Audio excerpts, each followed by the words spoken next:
আসসালামু আলাইকুম বন্ধুরা, ড্রয়িং চ্যানেলে আপনাদের সবাইকে স্বাগতম। ভিডিওতে আমরা দেখতে পাচ্ছি সুন্দর একটি গ্রামের দৃশ্য, নদী সহ গ্রামের দৃশ্য। এটা রং ছাড়া আর এটা হচ্ছে রং করা। এই দৃশ্যটা আমরা সহজ কৌশলে আঁকার চেষ্টা করব। আপনারা শেষ পর্যন্ত দেখে শেখার চেষ্টা করবেন। দৃশ্যটি আঁকার জন্য কী প্রয়োজন? প্রথমে দেখুন একটা বোর্ড, তারপর আর্ট পেপার। আর্ট পেপারের চতুর্পাশে যদি আমরা সোজা করে বর্ডার করে নিই, স্কেল দিয়ে পেন্সিল দিয়েও যদি বর্ডার করে নিই তাহলে সুন্দর লাগবে। তাহলে আমরা আঁকা শুরু করি। কিভাবে শুরু থেকে আঁকতে হবে? অনেকে এই দৃশ্য দেখে কঠিন মনে করেন যে এত সুন্দর দৃশ্য কোথা থেকে আঁকবো আমরা। দৃশ্য আঁকার শুরুতে প্রথমে আমরা একটা টান দিয়ে নিব। দেখুন এখানে দেখতে পাচ্ছেন, এভাবে হালকা করে একটা সোজা দাগ দিব আমরা। সোজা দাগ দেওয়ার পর এখান থেকে দেখুন, এই তো দেখতে পাচ্ছেন, এখান থেকে একটা দাগ, এখান থেকে একটা দাগ। এরপর এটা আর এটা মিলে দিব। তারপর এইভাবে এটা, এরপর এইভাবে। এরপর এই দাগটা আমরা গাঢ় করে রাখবো। এর পাশে আরেকটা ঘরের চাল আঁকবো, এজন্য এখান থেকে একটা, এখান থেকে একটা, এই তো দেখতে পাচ্ছেন। ওই দৃশ্যটা একবার দেখুন এবং এটা দেখুন,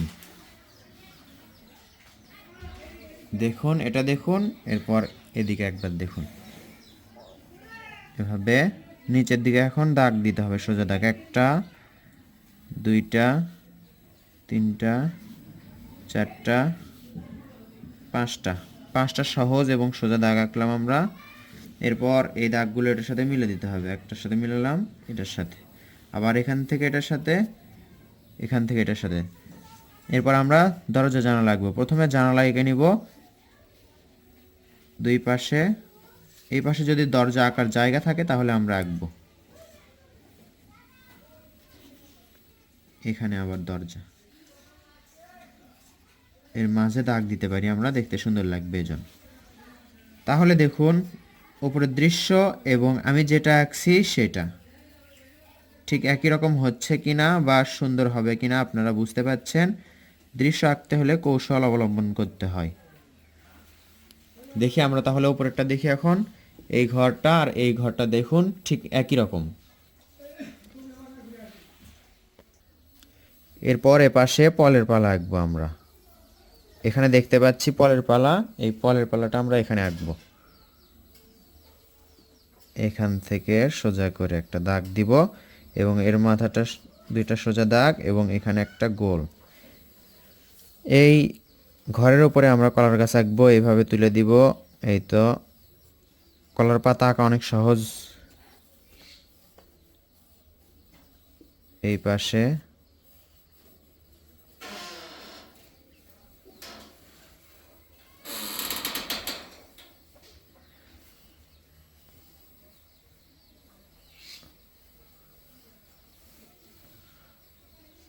হয়ে গেল কলার পাতা বা কলার গাছ। এরপর এখানে দেখতে পাচ্ছেন আরেকটা গাছ, এই গাছটা আমরা এখন এখানে আঁকবো।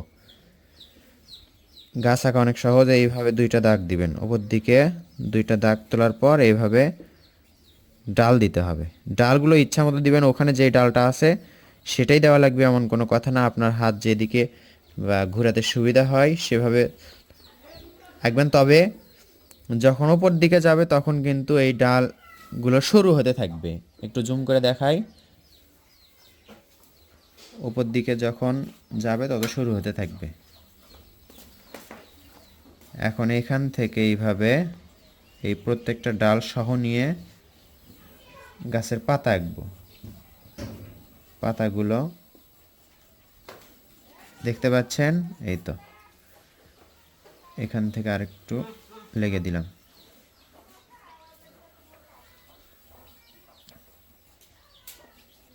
গাছ আঁকা অনেক সহজ।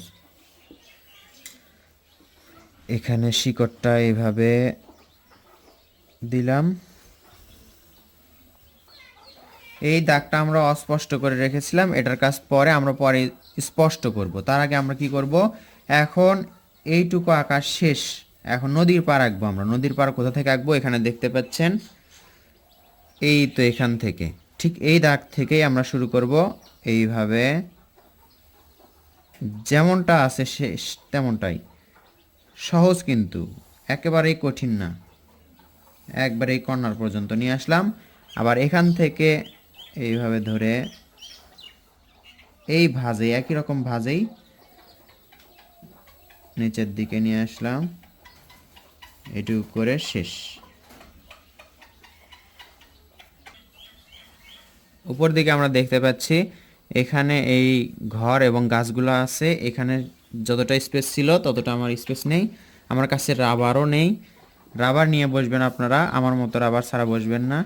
আমরা এখন এখানে ঘর আঁকবো, তবে ছোট করে এই দাগ থেকে আঁকবো, তাহলে আমাদের সুবিধা হবে।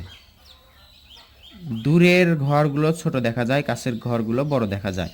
আমরা ছোট করে আঁকবো, যত ছোট আঁকবো ততই মনে হবে ঘরটা দূরে আছে। এখানে যেভাবে আমরা ঘর আঁকছি একই রকম করে আঁকবো, তবে ছোট আঁকবো। এই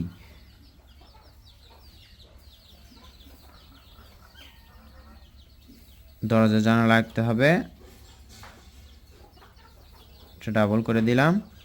এই পাশে আমরা এখন একটু তাল গাছ আঁকবো। তাল গাছ এভাবে একটু বাঁকা করে উপর দিকে তুলে দিব, নিচের দিকে একটু মোটা থাকবে, উপর দিকে সরু থাকবে। আবার এখানে একটা দিব, একটা বাঁকা একটা সোজা। এই তাল গাছটা কীভাবে আঁকবো এইভাবে একটু জুম করে দেখাই আমরা। তাল গাছ আঁকার সহজ নিয়মটা দেখুন। এই দুইটা দাগ দিলাম, এটা এটা এভাবে মিলে দিলাম, দুইটা ডানার মতো ছেড়ে দিলাম, এটার সাথে লেগে দিলাম, এটার সাথে লেগে দিলাম, আবার এখানে উপর দিকে তুলে দিলাম। এই তো একই রকম করে এখানেও আমরা দুইটা দাগ দিয়ে দুই পাশে দুইটা ডানার মতো দিয়ে মিলে দিব, আবার উপর দিকে দুইটা দিয়ে। এই তো সুন্দর তালের গাছ হলো। এখন আমাদের কাজ কি এই অস্পষ্ট দাগটা স্পষ্ট করা। এই তো প্রথমে যেই দাগটা দিয়ে নিয়েছিলাম এটা এখন গাঢ় করে আঁকবো এবং সোজা করে আঁকবো। প্রথমবার একটু বাঁকা হয়েছিল আমাদের, এবার একটু সোজা করে এবং গাঢ় করে আঁকছি, এটা ফাইনাল হয়ে যাচ্ছে। এরপর এখানে এই দূরে যেই দাগটা, এই দাগের ওপর দিয়ে এভাবে দাগ বাঁকা করে দাগটা, এগুলো হচ্ছে দূরে দেখা যাচ্ছে গাছপালা, দূরের গ্রাম যেটা চোখে দেখা যায়, সেই গাছগুলো আঁকছি আমরা। এরপর এর ওপর একটা সূর্য আঁকবো, এখান থেকে গোল করে এভাবে একটা সূর্য আঁকবো। যদি কঠিন মনে হয় না আঁকলেও সমস্যা নেই, এই দাগগুলো আঁকবো, দেখতে সুন্দর লাগে। ধৈর্য দিয়ে মনোযোগ সহকারে আঁকতে হবে, সময় বেশি নিতে হবে। আমি যতটা অল্প সময় আঁকছি তার থেকেও বেশি সময় আঁকার চেষ্টা করতে হবে। এত তাড়াহুড়োর প্রয়োজন নেই, ভিডিওটা বেশি বড় হয়ে যায়, এজন্য আমি তাড়াতাড়ি আঁকছি। আপনারা যদি ধৈর্য দিয়ে আঁকতে বসেন তাহলে এর থেকে আরও সুন্দর দৃশ্য আঁকতে পারবেন। এই পারগুলো আমরা ডাবল করছি, শুধু পারগুলো ডাবল করব। কোনটা ডাবল করছি, একটা বাদ রাখছি এবং নিচেরটা শুধু ডাবল করছি। এটা করলে কিন্তু হবে না, শুধু এটা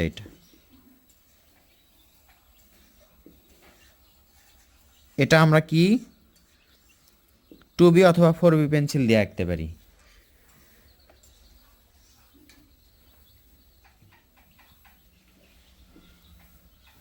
দৃশ্য আঁকা প্রায় শেষ। এখানে যদি একটা নৌকা আঁকি সুন্দর হবে। এইভাবে একটু ভাঁজ করে দিয়ে এখানে তুলে দিব, আবার এটার সাথে ডাবল করে দিব, আরেকটা দাগ এটার সাথে এটা মিলে দিব, এইভাবে দুই একটা দাগ দিব, তাহলে মনে হবে এটা নৌকা। এই পারে বাঁধা আছে, একটা দুইটা খুঁটি আঁকবো, নৌকার সাথে লেগে দিব।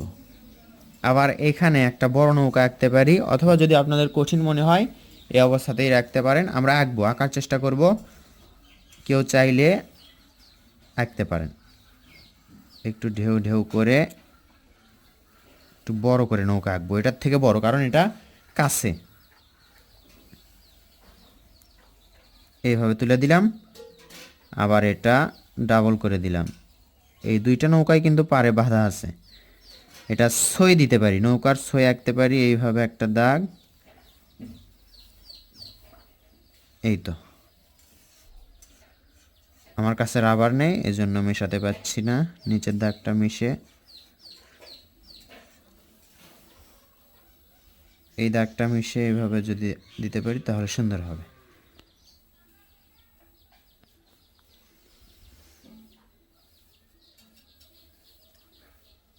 সুন্দর একটি নৌকা হলো। নিচে একটু পানির ঢেউ দিলে ভালো লাগবে।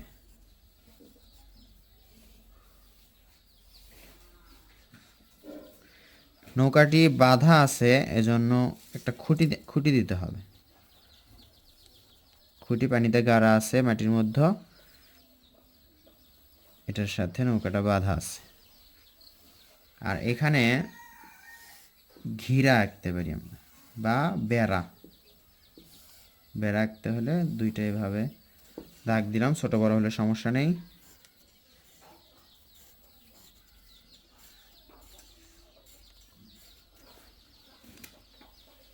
এই তো, দৃশ্যটা আঁকা প্রায় শেষ। সহজ একটি দৃশ্য। এখানে দেখতে পাচ্ছেন কালার দৃশ্য, এখানে দেখতে পাচ্ছেন শুধু পেন্সিল আঁকা দৃশ্য। সহজ কৌশলে আঁকলাম। এভাবে আপনারা দৃশ্য আঁকবেন এবং পরবর্তীতে দেখে দেখে রং করতে পারেন। রং কিভাবে করবেন বুঝতে হবে যে প্রকৃতির রং কীরকম। এখানে আকাশের রং কি হতে পারে, নীল হতে পারে। সূর্যের রং কি হতে পারে, হলুদ হতে পারে, মাঝেরটা লাল হতে পারে। তারপর গাছের রং কি হতে পারে, প্রকৃতি দেখে সেভাবে আপনারা রং করার চেষ্টা করবেন। এতে আপনাদের অভিজ্ঞতা বাড়বে, দক্ষতাও বেড়ে যাবে। বাচ্চাদেরকে বলবেন নিজে নিজে রং করতে, অথবা কোনো দৃশ্য দেখে দেখে সেটাতে রং করতে, তাহলে তাদের জন্য সুবিধা হবে। তো ভিডিওটি কেমন লাগলো, এরকম আরও ভিডিও পেতে আমাদের চ্যানেলের সাথে থাকুন। ধন্যবাদ সবাইকে। অবশ্যই কমেন্ট করে জানাবেন। আসসালামু আলাইকুম।